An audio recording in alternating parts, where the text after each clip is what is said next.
Hello, namaste. Welcome to your yoga lesson today with me, Melissa, here at Inspired Life Studios in Long Branch, New Jersey. As you can see, we have some lovely artwork up this month. We're going to work today on your Warrior One pose, Virabhadrasana. So we're going to get started. Legs wide apart, roughly the length of one of your own legs on the ground. So we're going to begin with my left, your right, so I'm sorry if I confuse you with the directions. We're going to turn the left foot out, right foot in, lining up the left heel with the right arch of the foot so that the right hip is as close to square to the mat as possible. You don't want to twist the knee here. We want to keep all the knees really safe. From here, we're going to lift the arms, relax the shoulders here, lengthen through the front of the body, and bend the front knee. So here you might find you need to adjust your stance. I need to make mine a little bit wider. You want to make sure that the back edge of the right foot is touching the floor. Really press that leg into the back foot. And in this variation of the posture, I want you to really notice how you're using the spine to pull you almost in a twist. There's a tendency for the torso to be here. To get it square to the front of the mat, you really have to use those core muscles. So think about that. Breathe here.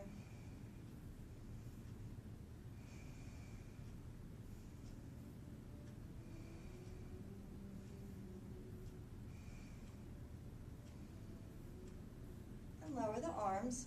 So same pose, this time keeping the legs where they are. I want you to tuck the pelvis under as much as you can. So it's a very slight movement. You might not even notice me doing it at all right now. But I'm tucking the pelvis under, keeping the position of the legs, really lengthening the tailbone there. Bend the knees, keep the back edge of the right foot on the floor, and we're going to bend the knee again. So this time I want you to think more about sinking into those hips. And with that tuck in the tailbone, you should really feel it in the hip flexors on the right side.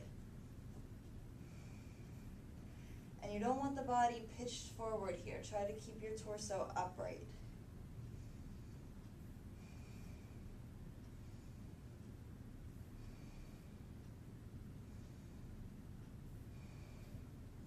And lower the arms, straighten the legs. Same side, same thing. This time we're just going to lengthen the tailbone toward the floor. We're not exaggerating the tuck, we're not doing it so much, but we are keeping the tailbone down, keeping all that length in the spine. This time I want you to see if you can get your knee parallel to the floor. So never let the knee come past the toe. Same pose. Arms up, bend the knee. So if you were up here, try to come down into it. Again, don't lift that back foot. And if you want to play around with the arms here, you could bring the hands together. You can come into a back bend here. Keep up your deep breathing.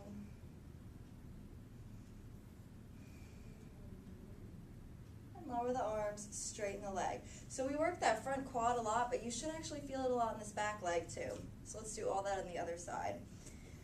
So right foot out, left foot in, square the hips to the front of the mat to protect the knee.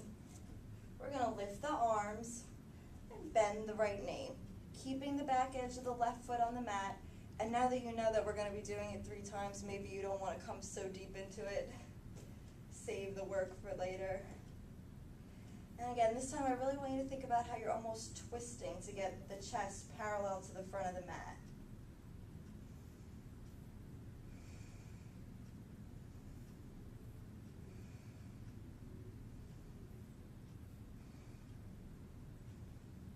Lower the arms, straighten the leg, keep the legs where they are. Don't ever let that back foot come up. It's a different pose. We're going to tuck the pelvis under, really lengthen through the lower back. Use the abdominals to pull the pelvis up and in. Arms up, relax through those shoulders, and we're going to bend the knee. Really press into the back edge of the foot and keep the torso upright. Don't pitch the body forward. You're going to affect your center of gravity and fall over.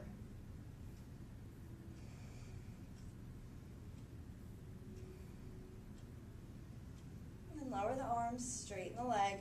So from here, keep the length in the low back, but you don't have to tuck it so much.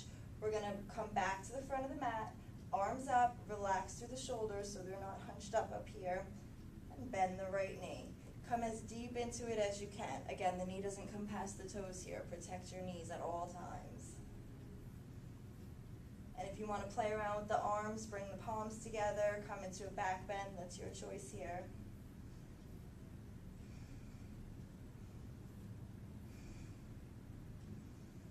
Lower the arms, straighten the leg, and shake them out.